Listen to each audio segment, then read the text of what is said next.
Bueno, bro, vamos a continuar en Hechos capítulo 9. Hechos capítulo 9. Hemos venido siguiendo esta narrativa que nos da la Biblia, esta narración de Hechos, cuando nace la iglesia cristiana. Y hemos llegado al capítulo 9, versículo 20, y vamos a estar viendo hoy, si Dios lo permite, hasta el versículo 31. Los primeros versículos de Hechos 9, 20 dice: Enseguida predicaba Cristo en las sinagogas, diciendo que este era el Hijo de Dios. Y todos los que oían estaban atónitos y decían: ¿no es este el que asolaba en Jerusalén a los que invocaban este nombre? Y a eso vino acá, para llevarlos presos ante los principales sacerdotes. Pero Saulo mucho más se esforzaba y confundía a los judíos que moraban en Damasco, demostrando que Jesús era el Cristo. Para recordar la historia, después de que nace la iglesia, empiezan a predicar la palabra de Dios. Entre ellos había un hombre que se llamaba Esteban, y es asesinado. Y mientras Esteban es asesinado por predicar a Jesucristo, dice la palabra de Dios que Saulo consentía en este asesinato. Entonces Saulo era un fariseo, un religioso, un judío que estaba persiguiendo, que comenzó a perseguir desde el asesinato de Esteban a los cristianos y meterlos a la cárcel. Después de eso, los cristianos se desparraman por diferentes ciudades, aparte de Jerusalén, y Saulo comienza a ir a esas ciudades a buscar a los cristianos para encerrarlos, para meterlos a la cárcel. Cierta ocasión va Saulo a una ciudad que se llama Damasco, y en camino a esa ciudad tiene una experiencia con Jesucristo. Se le aparece Jesucristo y la vida de Saulo cambia de a de veras, es transformado. Aquellos que Saulo perseguía ahora vienen a ser sus compañeros, sus hermanos. Por un momento, por un instante, Saulo quedó ciego, demostrándole a Dios que que era genuino lo que había pasado. Luego viene un cristiano que se llama Ananías, ora por él, y Saulo recobra la vista. Y dice el versículo 20, enseguida predicaba a Cristo. Saulo recobra la vista, se bautiza, dice la palabra de Dios, y dice, enseguida predicaba a Cristo en las sinagogas, diciendo que este era el Hijo de Dios. O sea, el hecho de que Pablo o Saulo haya tenido esta experiencia con Dios, era mucho más que para que te sintieras bien, Pablo. Era mucho más que para que te desahogaras de lo que traes encima, sino que Dios tenía un propósito, tenía un plan en la vida de Saulo. Y dice la palabra de Dios que enseguida predicaba a Cristo. Ya después, más adelante, capítulos más adelante, en el capítulo 22 y capítulo 26 de Hechos, ya Pablo está platicando su conversión, como sucedió. Y en Hechos 26, versículo 19, dice Pablo, después de que sucedió todo esto, que cae en el camino, que se le aparece Jesucristo, que le habla y que le da órdenes, dice Pablo en Hechos 26, 19, no fui rebelde a la visión celestial. No fui rebelde a la visión celestial, sino que anuncié primeramente a los que están en Damasco y Jerusalén y por toda la tierra de Judea y a los gentiles que se arrepintiesen y se convirtiesen a Dios, haciendo obras dignas de arrepentimiento. Entonces la experiencia con Cristo vino simplemente a revelar el propósito que tenía Dios para Pablo, y eso era predicar. Dice Pablo, esa visión me dio órdenes y yo fui obediente y fui y prediqué. ¿Y qué prediqué? Que se arrepintiesen, el arrepentimiento, que aceptaran a Jesucristo. y que hicieran obras dignas de arrepentimiento. Lo mismo que Juan el Bautista, ¿se acuerdan? Cuando venían los religiosos con Juan el Bautista, Juan les decía: arrepentíos, generación de víboras, hagan obras dignas de arrepentimiento. Y es lo mismo para nosotros, pero sin lo de víboras. Debemos de hacer obras dignas de arrepentimiento. O sea, nuestro diario vivir tiene que demostrar que somos cristianos. No nomás somos cristianos en la iglesia, somos cristianos lunes, martes, miércoles, jueves, todos los días. No nomás somos cristianos en la casa o en el templo, sino en el trabajo, en la escuela, en el parque, en todos lados. Lo que logra que una persona venga a los pies de Jesucristo, lo que Dios usa más, lo que más ha usado a través de la historia, es la vida de otros cristianos. No la vida de otros cristianos cuando están haciendo un show religioso, cuando están dando evidencia de que el Espíritu Santo está en ellos, sino el diario vivir. Cuando los compañeros de trabajo lo ven al cristiano como es, su ética, su responsabilidad, su compromiso, como toda su forma de ser, acaban diciendo: yo quiero eso. Su gozo, su contentamiento, su alegría, su esperanza, su fe, yo quiero eso que tú tienes. Pero también, así como lo que más ha usado Dios para que vengan otras personas a los pies de Jesucristo han sido los verdaderos cristianos, lo que más ha usado el diablo para que no venga la gente a los pies de Cristo son los falsos cristianos. Aquellos que se le iban diciendo: no, yo sí voy a la iglesia y yo hago esto, y yo tengo un título, pero lo ven como es de tranza y de mentiroso y de abusón, y cómo miente por acá y cómo transea por allá y cómo es de pervertido. Eso es lo que más usa el chamuco para que la gente diga: yo no quiero ser otro hipócrita más, yo no quiero ir a esa iglesia. Los cristianos son puros farsantes, mentirosos. Entonces, por un lado, lo puede usar Satanás. Por otro lado, lo puede usar Dios. Pero de que usted va a ser usado, va a ser usado. ¿Qué? Va a ser usado. Bueno, el caso es que Pablo está diciendo: yo fui obediente, ¿ok? Yo fui obediente. Esa experiencia que pasé, ese momento, esa conexión divina tuvo un efecto en mí mucho más allá que algo religioso. En el versículo 15 de este mismo capítulo 9 de Hechos, Dios le había dicho a Ananías: ve, y tenía que ir con Saulo a orar por él para que recobrara la vista, le dijo: ve, porque instrumento escogido me es este. Eso le dijo Dios a Ananías de Pablo: instrumento escogido me es este. ¿Para qué? ¿Para que se quede en el sillón tirando barra y comiendo palomitas? ¿Para qué? Dice: para llevar mi nombre en presencia de los gentiles y de reyes y de los hijos de Israel. Platicando otra vez la historia de su conversión, Pablo, a aquel rey, en Hechos capítulo 26, Pablo le dice al rey en el versículo 16,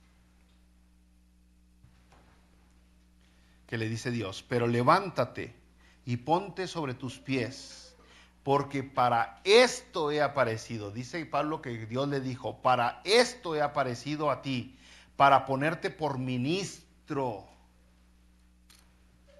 Yo no sé cuántos de ustedes tengan alguna experiencia con Dios, y yo creo que nadie tiene una experiencia con Dios como la tuvo Pablo. Pero sí sé que Dios ha tratado con muchos de ustedes de una manera bien individual, de una manera muy personal. Dios ha llegado a su corazón, a su mente, a sus emociones incluso. Pero cuando Dios llegó a su vida, cuando Dios empezó a tratar con usted de una manera individual, no en grupo, sino individual, lo hizo con un propósito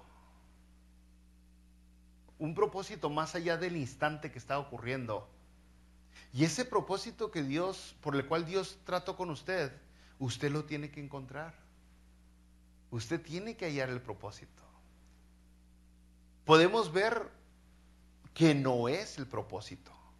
O sea, fácilmente nos podemos dar cuenta al ir a la Escritura, que es la revelación de Dios, que el propósito por el cual Dios trató con usted de una manera íntima y personal, no es para que usted se enriqueciera o tuviera bienes materiales, no es para que usted fuera el más guapo de su ciudad o de su colonia, no es para que usted fuera famoso.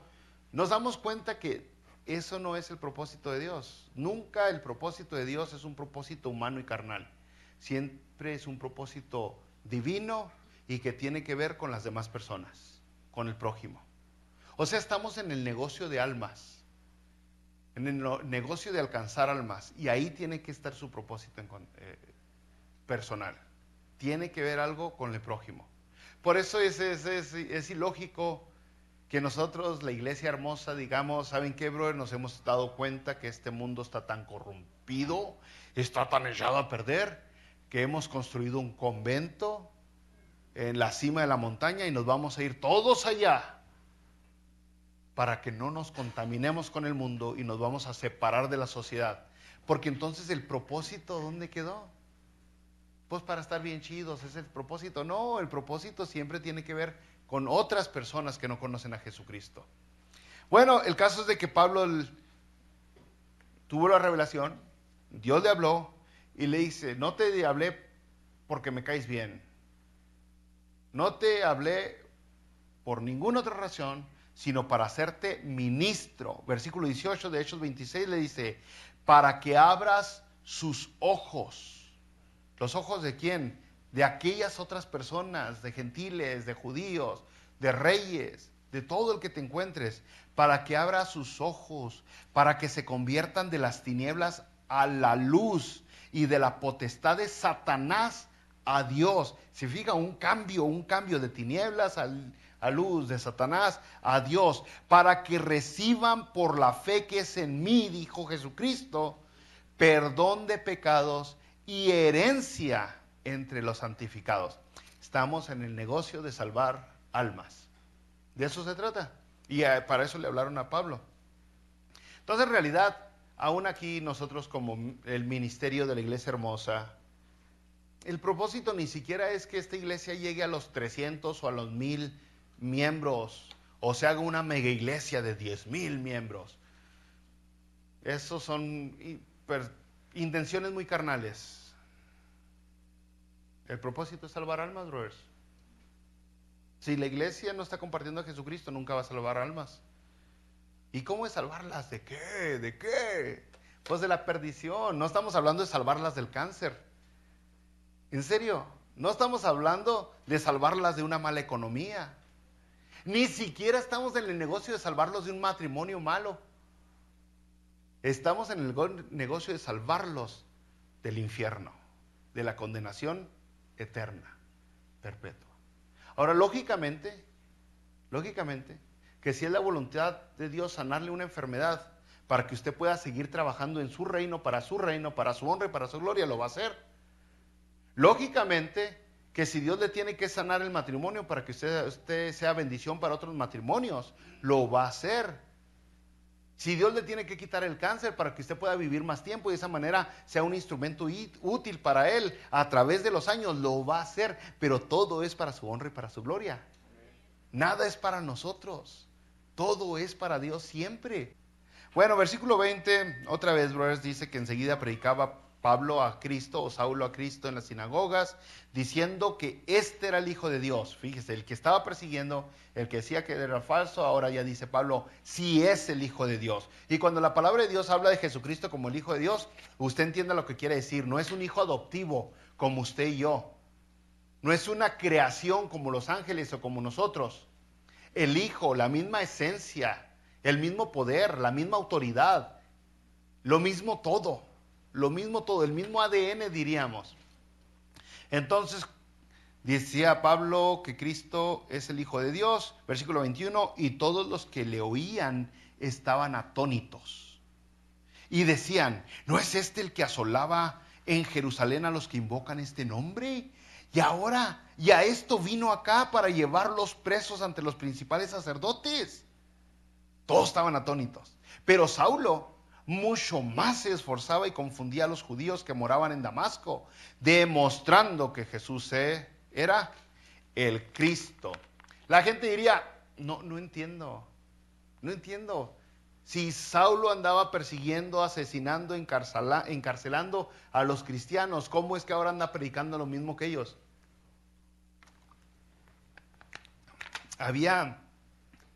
Dice aquí, estaban atónitos, dice aquí, estaban confundidos, tanto los cristianos, los judíos, los religiosos. La pregunta sería, ¿por qué Saulo? ¿Por qué él? ¿Por qué Dios no eligió a alguien que no fuera tan malo con los cristianos? A alguien que no hubiera estado ahí consintiendo con el asesinato de Esteban. ¿Por qué Saulo? A lo mejor usted se ha preguntado así, ¿por qué esta persona hace eso? ¿Por qué aquel canta tan bien? ¿Por qué aquel predica tan bien? ¿Por qué aquel lee la Biblia tan bonito? ¿Por qué? ¿Por qué? ¿Sabe? Porque a Dios le da la gana. Así de sencillo. Porque a Dios le da la gana. Cuando Job, en el libro Job, que está pasando Job por todas estas calamidades, y se atreve a Job a ponerse al tú por tú con Dios, Job le dice, Dios le dice a Job cuando Job le está reclamando, ¿dónde estabas tú cuando yo puse los fundamentos de la tierra? ¿Quién me aconsejó a mí? ¿De quién tomo consejo? ¿A quién le pregunto? Pregunto, le dice Dios, ¿de dónde agarro ideas? ¿Quién de ustedes puede aconsejar a Dios? Nadie. Dios es Dios. O sea, es tan asombroso que Dios lo planeó a usted, según la Escritura, desde antes de que existiera la tierra. Usted ya estaba planeado. Así dice la palabra de Dios.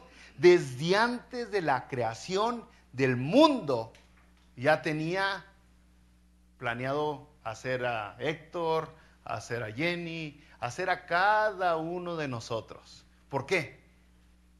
Porque es Dios. Porque es Dios. Cuando se reveló la gloria de Dios delante de Moisés, Dios le dijo en Éxodo 33, versículo 19 a Moisés, tendré misericordia del que tendré misericordia. ¿Se fija? Tendré misericordia del que tendré misericordia. Y seré clemente para con el que seré clemente. Cuando el apóstol Pablo está explicando la autoridad de Dios, la soberanía de Dios, y que se hace lo que Dios quiere y lo que Dios ha planeado, sin que nadie se ponga, en Romanos capítulo 9, versículo 13 al 15, dice esto, como está escrito, a Jacob amé, mas a Esaú aborrecí. ¿Qué pues diremos? ¿Que hay injusticia en Dios? En ninguna manera. Pues a Moisés dice, tendré misericordia del que yo tenga misericordia y me compadeceré del que yo me compadezca. En camino a Damasco iba Pablo, iba Saulo de Tarso y con él iban varias personas, no iba solo. Y al único que le habló Dios fue a Saulo. Al que eligió de todos fue a Saulo. ¿Por qué él? Porque a Dios le dio la gana. Porque a él le pareció. Así de sencillo. Y nosotros como somos humanos, pues que exijo una explicación. Esa es la explicación. Porque Dios es Dios y nosotros no somos Dios. Así va a pasar siempre en la vida, brother. Usted va a voltear a ver y se le van a hacer injustas muchas cosas. Usted va a decir, ¿por qué mi ser amado murió tan joven y la mamá del vecino murió tan anciana? Qué injusto. Porque Dios quiso. ¿Por qué yo nací en un hogar pobre y aquella persona nació en una casa de millones de dólares? Porque Dios quiso. Es la soberanía de Dios. Tenemos que poder hallar descanso en eso. Si no hay descanso en eso, bro, va a batallar mucho en su vida espiritual. Va a sufrir mucho. Porque se le va a hacer la vida injusta. O sea, ¿por qué hay corrupción aún en el trabajo, aún en este país donde vivimos? ¿Por qué hay corrupción en todos lados? ¿Qué hacen los que no aceptan esa corrupción? Quieren cambiarlo y viven una vida de pleito. De pleito. Este mundo, diríamos, una explicación muy, muy fácil, decíamos, porque este mundo es corrupto, porque rechazó a Dios. Así, una explicación bien fácil, porque este mundo rechazó a Dios. Por eso hay maldad en el mundo. Pero si queremos ser más teólogos, más profundizar en por qué hay tanta tristeza y tantas malas noticias en este mundo, por qué hay robos, por qué hay asesinatos, violaciones, por qué hay enfermedades, por qué todo lo que hay, conociendo que Dios es todopoderoso, porque a Dios le pareció. Así de sencillo. Y si quiere todavía llegar más profundo, se da cuenta que Dios permitió que este mundo estuviera como estaba, porque ahí es donde muestra Dios para con nosotros su misericordia, su amor, su perdón, su paciencia, su generosidad. Ahí es donde podemos conocer Dios como es. Si usted no tuviera necesidad, si usted no tuviera escasez, si usted no tuviera enfermedad, si usted no tuviera necesidad de nada, ¿buscaría a Dios? ¿Cuándo buscaría a Dios? Si usted jamás hubiera pecado, ¿diría usted que Dios es un Dios perdonador? ¿Cuándo diría que Dios es perdonador? Dios, en medio de todas las tristezas, en medio de todas las escaseces, nos enseña, nos da lecciones grandes y poderosas. Pero al final de cuentas, la conclusión de todo es, ¿por qué Dios le da la gana? Porque a Dios le parece.